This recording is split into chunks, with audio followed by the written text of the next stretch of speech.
Well, headed for the light here. Welcome back to 21st Century Radio. I'm your host, Dr. Bob Hieronimus, and our executive producer and research assistant is Laura Kortner. Our engineer is Anita Brockington. Well, tonight, one of our favorite guests of all time returns, Dr. Robert Schoch, Ph.D., or we used to call it in the Beatles, Fud, Dr. Fud. This is Dr. Schoch's 18th appearance on 21st Century Radio, starting in 1991 when he joined us for his first radio interview breaking the news that weathering patterns on the Sphinx indicate it was built by a civilization much older than dynastic Egypt. Dr. Robert Schoch is a tenured faculty member at Boston University and earned his doctorate in geology and geophysics at Yale University in 1983, known for his research on ancient civilizations. He is the author of numerous books, including Origins of the Sphinx. The co-author on this book is his wife, Catherine Ulissey, a 20-year ballet and Broadway dance veteran who earned her B.A. from Emerson College in 2002, and they've been married since 2010. She enjoys contributing to his research while teaching her art, formerly for Harvard University's dance program and more recently Wellesley College. Together, they have released through Inner Traditions International Publishing a revised and expanded new edition of their book called Forgotten Civilization that we will be talking about tonight, both hours tonight. We first interviewed Robert on this book in 2013, but since then his collaborative work with his wife Katie has grown even more close, and thus, as Robert says in an author's note, it was only fitting that she be given credit for all that she has contributed, as this book is truly a product of our joint efforts, end quote.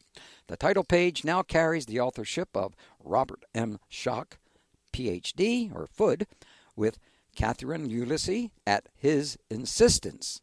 Way to go, Robert. This reminds me of my partnership with my own wife, my beloved Dr. Queen Zahara, who contributes to my research in so many ways, sharing her depth of understanding of the Kabbalah, animal spirits, and the science of consciousness.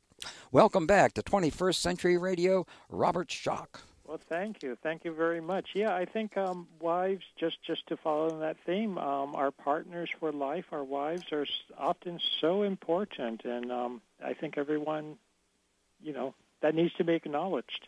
Mm-hmm. And it works both ways. Spouses, I should say. Spouses. That's for sure. So important.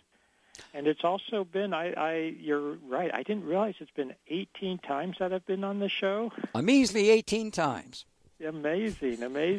I do remember that it was just, I think we're within a couple of weeks maybe of 30 years since I first came on the show. That's correct, yeah. We're headed towards 40. But exactly. We may not be here for 40, but we'll be somewhere else, that's for sure. We will be, yes. Well, I'd like to stay with this note about your collaborative authorship for just a minute. You retained the original dedication to your book that reads, I love these dedications. I dedicate this book to my beloved wife, Catherine Katie Ulissey. She has truly been the inspiration and driving force behind it, as is evident by the pages that follow. This book could not have been written without her. Of course, we mentioned that before. Now, would you please describe for us some of Katie's contributions on locations such as Easter Island or Göbekli Tepe or Newgrange or Noth or India? Any of those? Something that Katie is really good at is pointing out connections and pointing out, how should I say it? I'm an academic. And I don't mean that in a terribly bad way. I don't mean that in a bad way at all. But I am trained in sort of a very academic paradigm, and she has helped me open up even further. I think I've always been open-minded. That's one reason John Anthony West, he liked to joke that I was an open-minded scientist. But she's helped me open up even further and make connections and see things, because often we do not see things if we're not trained to see them, if we're not looking for them. They can be so obvious. So I will give you the classic, what I think is now the classic example, and we talk about this in the book at length. That is the Rongo script of Easter Island. So Dr. Anthony Peratt at Los Alamos National Laboratory has been studying for, I want to say, over 20 years now, high-energy plasma physics that you see in the universe, that you see from the sun. This is electrically charged particles that are given off by the sun and solar-type objects, when I say that, stars, etc. And something he has modeled in the laboratory is that when the sun undergoes a major solar outburst, and this is one of the primary themes, as you well know, in Forgotten Civilization, how solar activity influences Earth and influences the civilization of Earth with various solar outbursts and coronal mass ejections, solar flares, these types of phenomena. And he modeled what you would see in the sky, thinking, for instance, in terms of the aurora borealis, the northern lights, the southern lights. But when you have a major solar outburst with electrically charged particles interacting with our atmosphere, coming from the sun, they come and interact with the atmosphere, you get very distinctive figure-like shapes in the sky that look like dancing people. They look like basically stick figures, hands, cylinders, strings of cylinders, it looks like, in the sky. And these were described even in 1859 during the Carrington event, which was a major solar event from a human perspective, very small for an astrophysical perspective. Dr. Peratt found that petroglyphs around the world were recording these in ancient times when people saw this in the sky during a solar outburst. Katie put together, for instance, that the Rongo script, this previously uninterpreted script from Easter Island, this remote Pacific island, that it was demonstrating, it was illustrating exactly the same thing. And this was absolutely key to my research, to our research, because all of a sudden, in a flash, this was just after we had come back from Easter Island in 2010, in a flash, I realized that this was such an important discovery, not just for connecting solar activity to Rongo, and that the Rongo script was really had its origins in being a record of solar activity, but solar activity was the key to what ended the last ice age. It was a key to what brought down these early civilizations, Göbekli Tepe and the builders of the original Sphinx before the end of the last ice age. That solar activity, it turns out, is so key to what is happening on Earth. And not just in terms of, everyone knows the sun shines in the sky and brings life, etc., but on a bigger scale, and that the sun can bring genuine catastrophe and Earth changes, as well as being, of course, very beneficial. So I just use this as one example where she made this connection, incredibly important connection.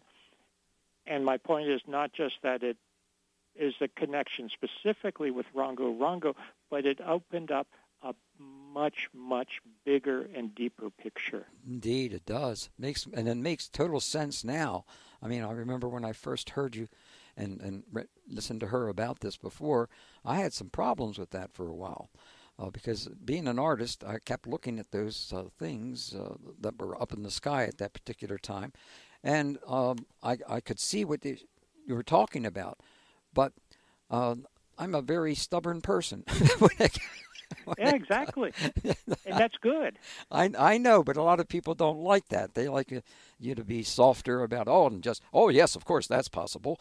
It just kind of, in a certain sense, reminds me, and we're going to touch on this later on, the comparison of your book in comparison to Temple's book, which the only thing better about his book is it's 20 pages longer, and that's that's about it. We'll get to that much later in our interview. Yeah, but I think what you just brought up is very important, because I'm skeptical about everything. I'm skeptical when I put things together in my own mind, and a lot of times I don't want to talk about them for a while because I really want to build up the evidence. I really want to look at things.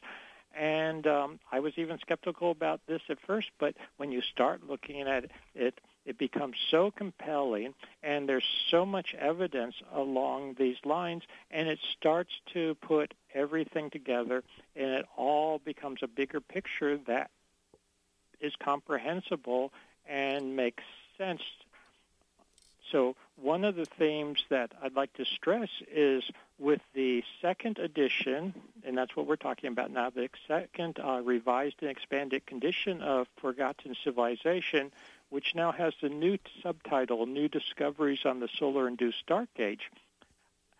I want to try to put it this way. I was confident with what I was proposing in 2012 in the book, but I am orders of magnitude more confident now, because in the intervening 8-9 years between writing the first edition and now working on it with Katie and all the new discoveries and information that's come out, it reinforces it so much that this is the right path. We're on to the correct analysis. Well, I have the same kind of problems in a certain sense in my life, because I don't like to jump at certain things, especially with new paradigm stuff, all kinds of new paradigm stuff going all over the place. But we'll talk a little bit about that later. So this new revised and expanded edition of your book, Forgotten Civilization, just came out a few days ago, and the new subtitle, as you noted, is The New Discoveries on Solar-Induced Dark Age. What's that all about? Well, this is very interesting. One of my contentions, and I developed this in the first edition, but even more so now in the second edition, is that we had on Earth a cycle, what I call cycle of civilization, that precedes, was much more ancient than the current civilization that we know of today. So let me explain.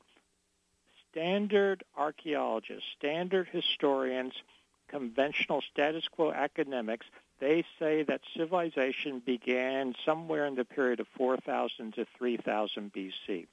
A classic example of civilization being founded, originating around that time is dynastic Egypt, 3,100, 3,200 BC, depending on where you want to draw the line, or in Sumer, in southern Mesopotamia, or in China around the same time.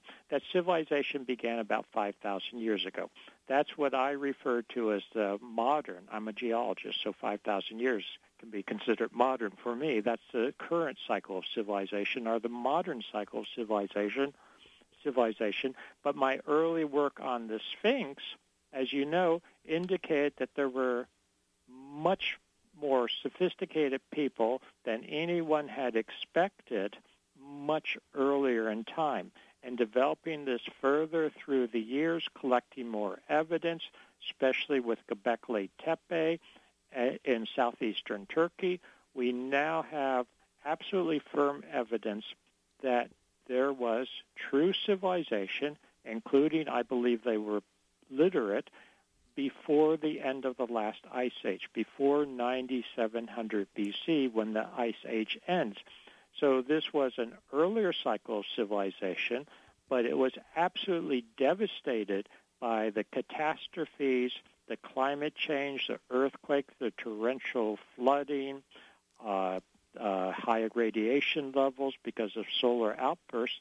At the end of the last ice age, that civilization was decimated, driven back to a much more primitive period, or a primitive status, should we say.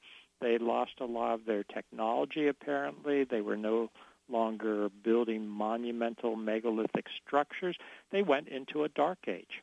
Indeed. So Katie and I would often talk about this over dinner or when we were discussing things or on site, and it was very awkward to always be talking about the period between the end of the last ice age and the reemergence of civilization 6,000 years later. And Katie came up brilliantly with the acronym SIDA, S-I-D-A, which stands for Solar-Induced Dark Age. And it's sort of ironic. The sun, which brings light, the sun, which we are totally dependent on, can also produce a dark age when it goes through an agitated state and is disruptive to life on Earth, has solar outbursts, throws out charged particles at the Earth and the other planets as well. The sun can cause incredible devastation, throw civilization to a tailspin. So that is what we refer to as SIDA, or the Solar-Induced Dark Age. And temporally, it's the period from the end of the last ice age, 9700 BC, to the reemergence of civilization, not the origin, but the reemergence around 3700 BC. So it lasts just about 6,000 years. So that's the Solar-Induced Dark Age that I'm now talking about. And this, I think, is a concept that is catching on because it, in my opinion, it makes a lot of sense. Well, we'll be talking a lot about that in the hour to come here on 21st Century Radio with our guest, Dr. Robert Schoch, Ph.D., Forgotten Civilization, New Discoveries on the Solar-Induced Dark Age, Inner Traditions Revised and Expanded Edition. You got to buy a couple copies for me.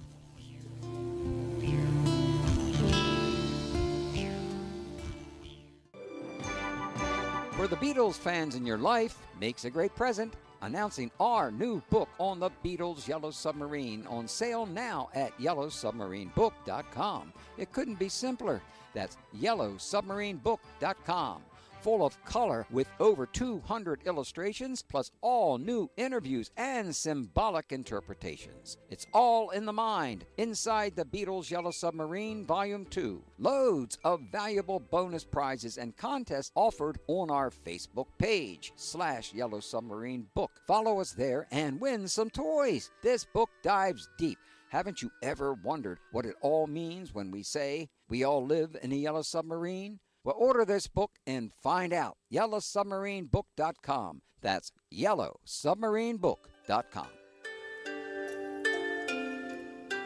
Hi, I'm Michael A. Cremo. I'm author of the book Forbidden Archaeology, and I'm very happy to be on 21st Century Radio with Dr. Bob Hieronimus. It is a fascinating show, intellectually groundbreaking, presenting alternative points of view on all areas of science and popular culture. Indeed, we do present alternative points of view. And I must say to our listeners, I understand many of you are very unhappy with all of the propaganda that goes on during our show. I'm embarrassed about that, but I wanted our listeners to know that that's not us. That's the station. So we understand your complaints, and there's nothing we can do about it. Okay, now back to our guest, Dr. Robert Schoch. You still with us there? I'm here. I'm sorry that I'll say my desire to understand and know everything that I read. I write all over my books. I've got... you know, that's one place where you and I differ. I don't write on my books at all.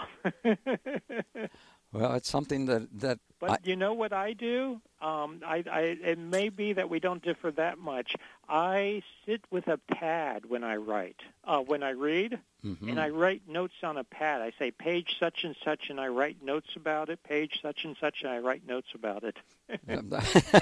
Well, I do that too. You're not the only person. Okay, you do that. Plus, you write on the book. That's right. Well, okay. Now, your work in recent years has included detailed analysis of our sun, and we touched a little bit on that. How has the activity of the sun fluctuated over the last 15,000 years? Well, this is very interesting because the sun was historically, one of the last things that astronomers and astrophysicists and geologists and geophysicists thought was relatively stable. And it turns out that our sun, and this should not have been unexpected, is just another star in the sky, not to put our sun down, but our sun is a fairly typical star. And what we're looking at and what we're learning about stars, including the sun, is that they go through periods of what I'll call instability and stability, disequilibrium and equilibrium. And I am more and more convinced right now that our sun actually has a number of periodicities. We know that it has a number of periodicities. For instance, sunspot cycles on 11-year and 22-year cycle. There are various periodicities in the sun on the order of centuries and millennia. But one of the periodicities, I believe at this point, is probably on the order of 13,000 or so years, where the sun goes through periods of agitation, disequilibrium for a couple of millennia, so a couple, 2,000-3,000 years. Then it stabilizes and is relatively stable for another 8,000-10,000 years, and then it goes through disequilibrium again. So that is one pattern that we're starting to pick up and find, and there are other stars in analogy, and I talk about this in Forgotten Civilization, that go through this same type of periodicity. So where this ties in with our previous discussion was that the sun was incredibly unstable at the end of the last ice age. And when I talk about the end of the last ice age, let's go back about 15,000 years. The end of the last ice age is actually 9,700 BC, or 11,700 years ago. That's based on very detailed data from ice cores and sediment cores, particularly Greenland ice cores. So we actually have a very good fit on this, a very good fix on this. And when I say 9,700 BC, we're talking with accuracy of just within a couple of years at most. It really is about 9,700 BC. And that's when we see incredible warming on the surface of the Earth and changes and melting of glaciers, etc., torrential rains, because when you melt the glaciers, you put all this moisture into the atmosphere, it comes down as torrential rains, and we can talk about this more, what happened exactly at the end of the last ice age. But let's go back a little further, go back 1,200 years further to 10,900 BC, or 13,900 years ago, and that is the beginning of a cooling spell. And before that, go back a few more thousand years, the Earth had slowly been warming up. It was coming out of an ice age. Then we have, quite suddenly, geologically, it gets colder again. It goes back into really bitter ice age conditions.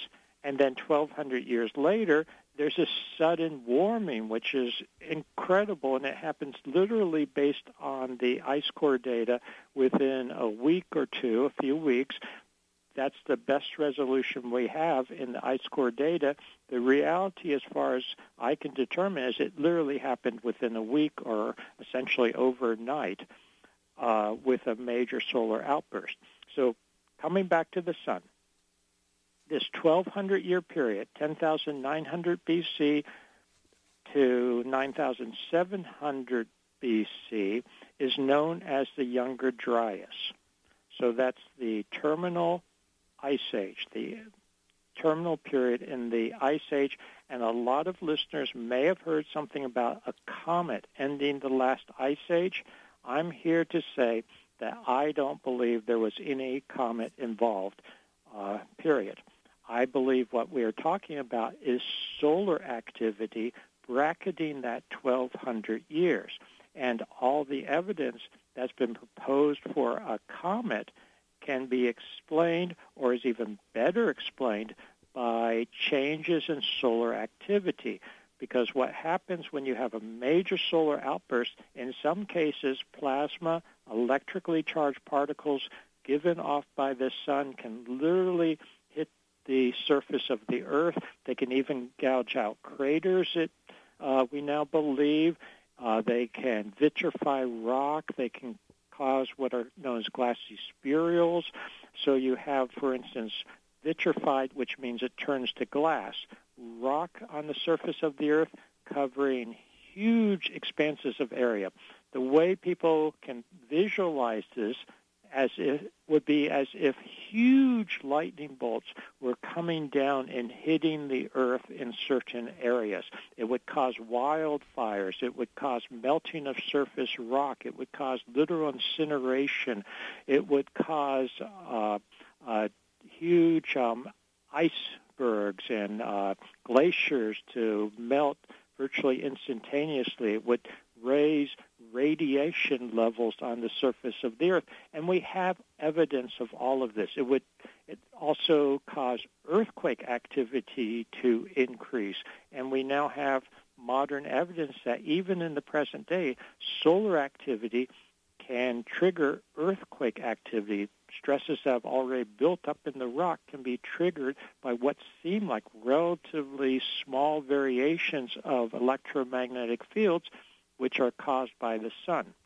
So getting back to the last 15,000 years, I'm now convinced that what happened to begin the Younger Dryas, this cooling period, was a solar outburst. It may seem counterintuitive at first, but what happened geologically, as I piece it together and based on various new research that has come out just in the last 2, 3, 4 years, there were huge glacial lakes in North America. They were being held back by ice dams, by huge dams formed by chunks of ice.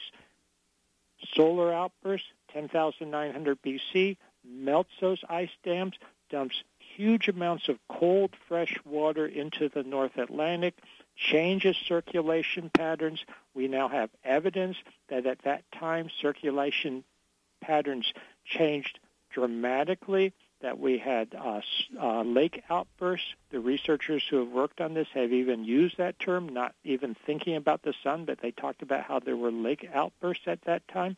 This would all be due to solar activity. So ironically, the sun melting these dams caused the Earth to go into a colder period for about 1,200 years. There were probably smaller solar outbursts in between, and then a huge one in 9,700 BC redistributed circulation patterns, put a huge influx of energy into the climatic system, and melted the final glaciers, caused torrential rains, sea level rises, high radiation levels on the surface of the Earth, and brought the Ice Age to an end, and brought the civilizations of the time that we spoke about before the break down. Now, going beyond 9,700 BC, what has been found, and this to me is incredible confirmation, there has been a lot of work on, again, ice cores, sediment cores, and also dendrochronology. So looking at tree rings and looking at isotopes of carbon and other types of isotopes in tree rings, which are also indicators of solar activity, because when the sun is very agitated and very active, it forms certain isotopes in the atmosphere that get incorporated into the sedimentary layers, that get incorporated into tree rings. And since the first edition of Forgotten Civilization, numerous episodes of agitation of the sun have been documented even in the last 8,000 or so years. These are not as big as what happened at the end of the last ice age or at the beginning of the Younger Dryas, but we're now finding that even in the last 8 or 10,000 years, the sun has not been as stable as we thought. So again, it argues that the sun is a star that goes through these periods. I just want to give some quick dates. So, for instance, this is very solid data. The sun had a little outburst in 5480 BC, another one 3372 BC, another in 1814 BC, another in 660 BC, a major one in 774, 775 AD, which is now known as the Charlemagne event, of a solar outburst, because that's when Charlemagne, the famous emperor, was alive. And another one, 993 AD, another one, 1052, etc. So all this data is now coming in that what I had been more speculative about in 2012 is, in fact, the case. The sun is not a particularly stable star. It's just another star that goes through these periods. And what's very telling is that the sun right now is showing more instability and more agitation, essentially, than it has since the end of the last ice age. So I think we're going into a period when the sun becomes really unstable. And before I forget, I should mention one more thing. I know I'm talking a lot, but we now are finding that the sun can, in some cases, apparently, not our star-like, sun-like stars can give off not just what are known as coronal mass ejections or solar flares, but in some cases they can shed essentially their shell of electrons and protons, and they have solar proton events. And in some cases, this material flying off in all directions from the sun, it can be called a micronova. The term mini-nova or micronova is now being used to express how the sun can throw off a sheath of highly charged particles and even perhaps chunks of matter that actually congeal and may hit as what we would consider impactors on the surface of the Earth. So the sun is, I think we have to start viewing the sun as very different than it has traditionally been considered. And if I could bring in one last thing, of course, I've worked in Egypt for so long. The Egyptians always thought of the sun as having two personalities.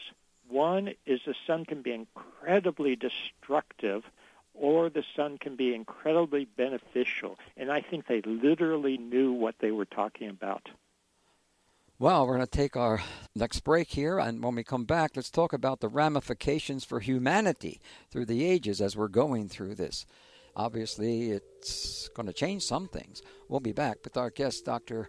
Robert Schoch, Forgotten Civilization, New Discoveries on the Solar-Induced Dark Age, Inner Traditions, Revised and Expanded Editions.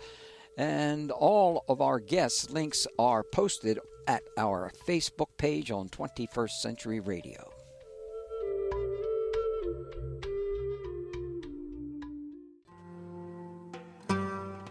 This is Carl Lerberger, author of Secrets of Ancient America, www.newhistoryofamerica.com, and I invite you to continue listening to 21st Century Radio with Dr. Bob Hieronimus.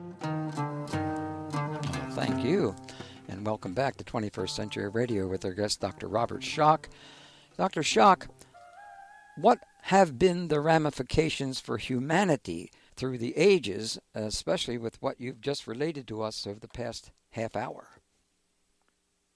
Well, how do I want to say it? I hate to sound negative, but what's happened is that I believe certainly we had an earlier cycle of civilization that was really brought down or thrown back to an earlier, more primitive stage, if we could call it that, with what happened at the end of the last ice age with the solar outburst.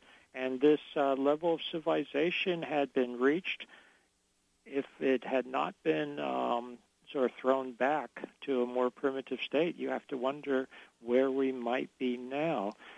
But this is one of the things that we have to think about, that I think we have to learn from, that we have to take into account. I think it's worth maybe talking about that earlier cycles of civilization a little bit, if we could. Go ahead. Let's start.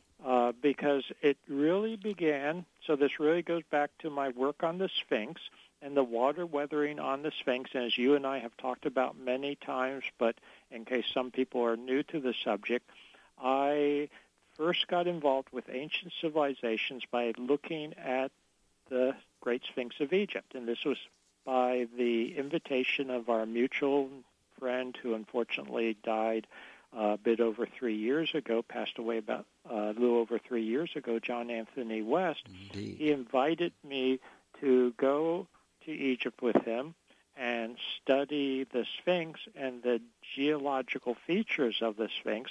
Bottom line, I discovered, or I confirmed, I should say, because he had already suspected this based on his own work and the work of the late Schwaller de Lubitsch, that the Sphinx was, yes, eroded by water, not by wind and sand, so it must be the origins of the Sphinx must date back to pre-Sahara conditions. And we talk about this at great length in the book Origins of the Sphinx. And I just wanted to clarify, Origins of the Sphinx came out in 2017, and that's a book that I co-authored with Robert Bauval, my colleague Robert Bauval, who some people may recognize the name. He also developed the Orion correlation theory, that Orion, the belt stars of Orion in the sky, correlate with the three major pyramids on the ground at Giza. All of this, and this is where I'm going with it, all of this indicates that there were sophisticated people with sophisticated culture and technology well before the traditional date of 2500 BC for the Great Sphinx, well before the traditional date of 2600 BC for the pyramids on the plateau, especially the Great Pyramid. We have now acknowledged hieroglyphic writings that talk about the Egyptians at that time, 5,000, 4,500, 5,000 years ago, talking about that there was an earlier civilization. There was an earlier period of sophistication, which they referred to as Zeptepi. They actually had a name for it. This, I would say, was the Ice Age, pre-end of the Ice Age civilization that was brought to its knees, metaphorical knees, by the catastrophes at the end of the last Ice Age. So that was my first foray into it. A lot of people in the academic community said this was crazy, this is insane. Just because the ancient Egyptians talked about an earlier civilization that preceded them by thousands of years, that doesn't mean anything. They would just make up old stories left and right, and mythology doesn't mean anything, and their legends they don't mean anything. But I had the physical evidence, and I think that's very important. It certainly is. Then Göbekli Tepe in southeastern Turkey is discovered. Or it had actually been discovered much earlier, but no one knew anything about it. It had not been excavated. It had been misdated. It was considered to be very recent, Greco-Roman times initially, or maybe even Byzantine times. And that was excavated by the late Klaus Schmidt. He began excavating in the 1990s after you and I had our first conversation about all of this. When we had our first conversations, it had no one even knew about Göbekli Tepe because no one had put a shovel in the ground to start excavating it. It turns out that Göbekli Tepe is incredibly sophisticated before 9700 BC, and something that I talk about in the book is that archaeologists recognize true civilization, what they consider true civilization, by three major attributes. This is things that you can recognize in the archaeological and historical record. One, megalithic, monumental carvings and structures in stone. We have that with the Great Sphinx. We have that at Göbekli Tepe because you have these huge stone pillars that are beautifully carved. Secondly, they say to have a civilization, you need to have literacy. You have to have writing. And I make the case in the book, and this is based on work that was first pointed out to me by my colleague Manu Safzadeh, Dr. Manu Safzadeh, and we wrote a paper on it and explored it further, that some of the carvings on the pillars at Göbekli Tepe, it's not just random designs, it's not just pretty, patterns, it actually represents writing. And that we have writing on the pillars of Göbekli Tepe, which indicates they were a literate society. In fact, one of the words we translated was essentially the word for God, but interestingly, they also tied God to the sun and to plasma, electrical plasma coming from the sun. They seem to have made a lot of these connections in a very sophisticated way before they were devastated by the events of the end of the last ice age. The third attribute of true civilization, according to standard conventional thinking, is that you have cities.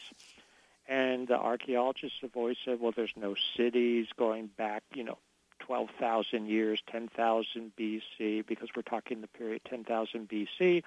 When I first started talking about the Sphinx going back to such a remote period, they said that was impossible. People were not civilized. They were just hunters and gatherers. They didn't build cities. They didn't carve monumental stone structures. Well, with Göbekli Tepe, I believe that one of the cities of the Göbekli Tepe people is still inhabited to this day. It is the city of Urfa in southeastern Turkey, which is not very far from the site of Göbekli Tepe. It's also known as Şanlıurfa or Sanliurfa. But it's a traditional city of Urfa. It's a place where the Judeo-Christian Islamic patriarch Abraham supposedly came from, but that was thousands of years later. After the end of the last ice age, it's a holy site. It's a large, thriving city to this day. What's interesting is whenever they do major excavations, they build a new parking garage or they have an urban renewal project, and they dig down, what do they often find? They find beautiful stone sculptures in some cases. I illustrate one in the book known as Urfa Man, who is this incredible life-size sculpture of a very, very modernistic-looking man, if you would. It doesn't look like some caveman or anything. When does he date? He dates back to the end of the last ice age. He dates back to 9700 BC or so, Göbekli Tepe time. My point is that they run into this strata on a regular basis, but of course they can't excavate it because this is a modern, thriving city and a holy city on top of everything else, a city of prophets.